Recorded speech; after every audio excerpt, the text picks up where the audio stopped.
অমর একুশে বইমেলার ২৬তম দিন আজ। মেলা শুরু হবে বিকেল ৩টায়, চলবে রাত ৯টা পর্যন্ত। শেষ সময়েও বইমেলায় থেমে নেই নতুন বই প্রকাশ। বই কিনতে মেলায় আসছেন বিভিন্ন বয়সীরা। স্টল ঘুরে প্রিয় লেখকের বই সংগ্রহ করেন তারা। গতকাল বিকেলে বইমেলার মূল মঞ্চে জন আকাঙ্ক্ষার নাট্যকলা যাত্রা, ঐতিহ্যের পরম্পরায় জাতীয়তাবাদী শিল্পরীতি এবং অমলেন্দু বিশ্বাস শীর্ষক আলোচনা অনুষ্ঠানে সভাপতিত্ব করেন মিলন কান্তি দে। প্রবন্ধ উপস্থাপন করেন সাইদুর রহমান লিপন।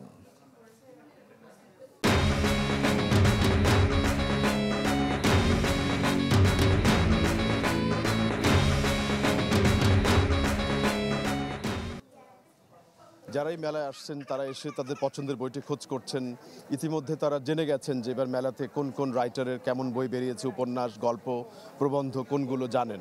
আমাদের বইমেলা শেষ হয়ে যাচ্ছে, কিন্তু বই তো আর শেষ হয়ে যাচ্ছে না। বই ছাপানোর কাজ আমরা চালিয়ে যাব।